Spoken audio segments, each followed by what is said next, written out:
बिस्मिल्लाहिर्रहमानिर्रहीम अस्सलाम वालेकुम। From physics for all I am Nek Mohammad. Students, एक दो वीडियोस पहले मैंने आपसे एक टॉपिक डिस्कस किया था फॉर्म्स ऑफ एनर्जीज़ के बारे में।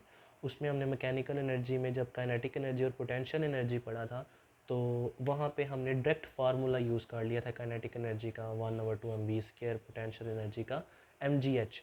तो इस पर्टिकुलर वीडियो के अंदर हम इंशाल्लाह कैलकुलेट करेंगे पोटेंशियल एनर्जी का फार्मूला और काइनेटिक एनर्जी का फार्मूला। सबसे पहले हम लास्ट वीडियो के अंदर हम पढ़ चुके हैं जी। लास्ट वीडियो कौन सी थी? एनर्जी ट्रांसफॉर्मेशन के बारे में। तो उसमें हम पढ़ चुके थे वर्क डन हमेशा बराबर होगा एनर्जी ट्रांसफॉर्म्ड के अंदर। लाइक वीडियो का जब आप ये पार्ट देखेंगे आपको उसमें ये समझ आ जाएगी कि एक बॉडी एक कितना वर्क डन करती है, वो डिपेंड करता है इंटायरली उसने कितना एनर्जी ट्रांसफॉर्म की है, कितनी उसके एनर्जीज़ के अंदर चेंजिंग आई है। ठीक है, तो फर्स्ट कर लेते हैं। पहले हम एक छोटी सी कहानी समझते हैं, एक छोटा सा स्टोरी। उसके बाद हम अपने डेरिवेशन की तरफ जाएंगे। मेरे पास कोई भी एक बॉडी है जिसका मैस m है। वो एक सर्टेन हाइट के ऊपर मैंने उसको पकड़ा हुआ है ऊपर से। ठीक है, like this is a ball. इसको एक सर्टेन हाइट एज के ऊपर मैंने इसको पकड़ा हुआ है और इसका मैस m है। ये डाउनवर्ड फोर्स लगा रही है वर्टिकली ड्यू टू ग्रेविटी। कितनी फोर्स लगा रही है नीचे? जितना इसका वेट है। ये तो मुझे बात पता है, F बराबर हो गया वेट के। ठीक है, इसको जब मैं रिलीज़ करता हूँ तो ये नीचे की तरफ मूव करती करती करती करती just before hitting the ground ये यहाँ पे पहुँच गई। ठीक है जी, बात समझ आ गई। एक बॉडी थी, सर्टेन हाइट के ऊपर पड़ी हुई थी, उसका मैस m था, वो डाउनवर्ड फोर्स लगा रही थी। फोर्स कितनी लगा रही थी? जितना उसका वेट होगा ड्यू टू ग्रेविटी। वेट हम mg के साथ रिप्रेजेंट करते हैं। Gravitational potential energy of ball equal to the work done in lifting the ball to a certain height. अब इस बॉडी को यहाँ पे इसके पास कोई ना कोई पोटेंशियल एनर्जी है जो मैंने कैलकुलेट करनी है। वो पोटेंशियल एनर्जी कितनी होगी? जितना मुझे इस बॉडी को नीचे ग्राउंड से उठा के इस हाइट तक पहुँचाने में वर्क डन करना पड़ा, उतनी ही इसके अंदर पोटेंशियल एनर्जी स्टोर होगी। ठीक है, मैं एक दफ़ा फिर बता देता हूँ। ग्राउंड से मैंने बॉडी को उठा के एक सर्टेन हाइट तक लेके गया, मैंने फोर्स भी लगाई, डिस्टेंस भी कवर किया, वर्क डन किया। वो वर्क डन उतना ही होगा जितनी इस वक्त इसके पास पोटेंशियल एनर्जी स्टोर है। इस पैराग्राफ के अंदर ये बात लिखी हुई है। डाउनवर्ड फोर्स लगा रही है बॉल, कितनी लगा रही है? जितना बॉल का वेट है। और वेट का फार्मूला हमें पता है, मैस इनटू ग्रेविटी 9.8 समथिंग जो भी है, हाइट पे डिपेंड करेगा। Upward force needed to lift the ball mg। जितनी ये नीचे की तरफ फोर्स लगा रही है उतनी ही फोर्स लगा के मुझे इसे ऊपर की तरफ लेके जाना पड़ा, ऑब्वियस सी बात है, तो वो भी mg होगा। तो मैंने क्या करना है? वर्क डन कैलकुलेट करना है। वर्क डन मैं कैलकुलेट कर लूँगा तो वही एनर्जी ट्रांसफॉर्म के इक्वल होगा, मतलब वही पोटेंशियल एनर्जी के पास होगा, क्योंकि इसके पास इस वक्त सिर्फ पोटेंशियल एनर्जी है। वर्क डन किसके बराबर होता है? Force into distance. फोर्स मैं ऊपर बता दिया mg के इक्वल है, और डिस्टेंस इसने h हाइट कवर की तो mgh आ गया। Work done in lifting body को मैं एनर्जी ट्रांसफॉर्म या ग्रेविटेशनल पोटेंशियल एनर्जी के साथ चेंज कर दूंगा, तो ग्रेविटेशनल पोटेंशियल एनर्जी का फार्मूला मेरे पास mgh आ गया। ग्रेविटेशनल पोटेंशियल एनर्जी, क्योंकि ये सारा जो सिस्टम एक्ट कर रहा है ये ग्रेविटी के अंदर एक्ट कर रहा है।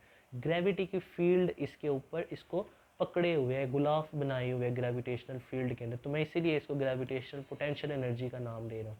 जब मैं एक चार्ज पार्टिकल को जिसके इर्द गिर्द इलेक्ट्रिक फील्ड भी है और मैग्नेटिक फील्ड भी है, उसके अंदर मैं उसकी पोटेंशियल एनर्जी को डिस्कस करता हूँ, तो मैं उस सिनेरियो को कहता हूँ कि इसके ऊपर इलेक्ट्रोस्टैटिक या इलेक्ट्रोमैग्नेटिक पोटेंशियल एनर्जी होगी।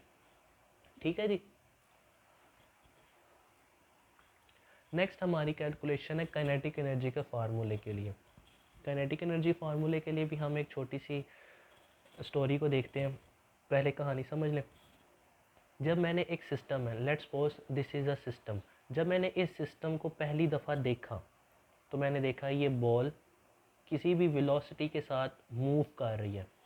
ठीक है जी, मतलब फर्स्ट साइट के अंदर जब मैंने देखा तो मेरे पास जो मैस m है वो स्पीड वेलोसिटी के साथ मूव कर रहा था, तो इसकी इनिशियल वेलोसिटी मैं कह सकता हूँ v है, और ये इस तरफ मूव कर रही है। आगे जाके मैंने इसको कैच कर लिया, इस बॉल को मैंने कैच कर लिया। कैच कर लिया मतलब रुक गई, इसकी स्पीड वेलोसिटी ज़ीरो हो गई, तो फाइनल वेलोसिटी मैं कह सकता हूँ ज़ीरो हो गई है। ठीक है, मैंने एक सिस्टम कंसीडर कर लिया, बॉडी थी मेरे पास, मैस एक बॉल था जो कि स्पीड वेलोसिटी v के साथ मूव कर रही थी। कोई भी वेलोसिटी हो सकती है, मैं जस्ट उसको एक जर्नलाइज वे के अंदर, क्योंकि मैंने फार्मूला डेरिवेट करना, मूव कर रही थी, मोशन में थी। आगे जाके मैंने बॉल को कैच कर लिया, उसकी फाइनल वेलोसिटी ज़ीरो हो गई, वो रेस्ट पोजीशन पे आ गई। फिर वही बात, work done due to motion बराबर होता है energy transform of the body या काइनेटिक एनर्जी, क्योंकि इस सिनेरियो के अंदर काइनेटिक एनर्जी है। इससे पहले हमने डिस्कशन की थी, उसके अंदर बॉडी के पास सिर्फ और सिर्फ एनर्जी थी ड्यू टू हाइट। ठीक है, इसके अंदर बॉडी के पास एनर्जी है ड्यू टू मोशन, तो इसीलिए एनर्जी ट्रांसफॉर्म यहाँ पे काइनेटिक एनर्जी आ जाएगी। वर्क डन बराबर होता है फोर्स इनटू डिस्टेंस मूव्ड, पता है हमें, W is equal to F into D. Force according to Newton second law mass into acceleration है, और डिस्टेंस वैसे का वैसे ही आ गया। फिर मैंने इनके अंदर थोड़ी सी और अमेंडमेंट की, थोड़ी सी वैल्यू सब्स्टिट्यूट की। एक्सेलरेशन मुझे पता है rate of change of velocity होता है, speed over time. Average distance क्या होता है, डिस्टेंस होता है जी average speed multiply by t, s is equal to v t, आपको पता ही होगा। और यहाँ पे वेलोसिटी हमने एवरेज लेनी है, ले ली। टाइम टेकन के साथ कैंसिल हो गया, मैस m आ गया, गेन इन स्पीड v आ गई, और एवरेज स्पीड की जगह मैंने 1/2v लिख दिया। क्यों? क्योंकि एवरेज मैंने निकालना है, एक इनिशियल पोजीशन के ऊपर वेलोसिटी और फाइनल पोजीशन के ऊपर वेलोसिटी का एवरेज निकालना है। इनिशियली मेरे पास वेलोसिटी थी v और फाइनली मेरे पास वेलोसिटी थी 0। एवरेज निकालने के लिए मैं इसको 2 पे डिवाइड कर दूंगा, तो मेरे पास 1/2v आ जाएगा। इसीलिए मैंने एवरेज वेलोसिटी की जगह 1/2v पुट किया। इसको जब मैं सिंप्लीफाई कर लूँगा तो काइनेटिक एनर्जी का फार्मूला वर्क डन का आएगा, लेकिन चूंकि मेरा वर्क डन बराबर है kinetic energy of the body के, तो मैं इसको रिप्लेस करके kinetic energy equals to 1/2mv² लिख लूँगा। ठीक है, this is the first method. Second method हम किस तरह से ड्राइव कर सकते हैं, उसके लिए भी हमें ये उसकी छोटी सी डेरिवेशन है। Kinetic energy of the body equals होती है work done by it due to motion. पुरानी बात ही, एनर्जी ट्रांसफॉर्म बराबर होगी वर्क डन के, काइनेटिक एनर्जी आ गई वर्क डन F.S। यही वाली स्टोरी, इनिशियली बॉडी VI में थी, फाइनल उसकी वेलोसिटी VF ज़ीरो हो गई जी। F बराबर होता है m में न्यूटन सेकेंड लॉ, और यहाँ से हम निकाल लेंगे acceleration force divided by m। तो यहाँ पे नेगेटिव साइन क्या शो कर रहा है, नेगेटिव साइन मैंने पहले भी बताया था, रिटार्डेशन को शो करता है कि बॉडी की जो मोशन है वो डिक्रीज़ हो रही है, मतलब कि मैं उसकी मोशन को अपोज कर रहा हूँ, फ्रिक्शनल फोर्सेस एक्ट कर रही हैं। पहले वो स्पीड के अंदर मूव कर रही थी, तो अब मैं उसकी स्टेट चेंज कर रहा हूँ, इसका इनर्शिया चेंज कर रहा हूँ। सही है, तो नेगेटिव साइन इस वजह से आता है।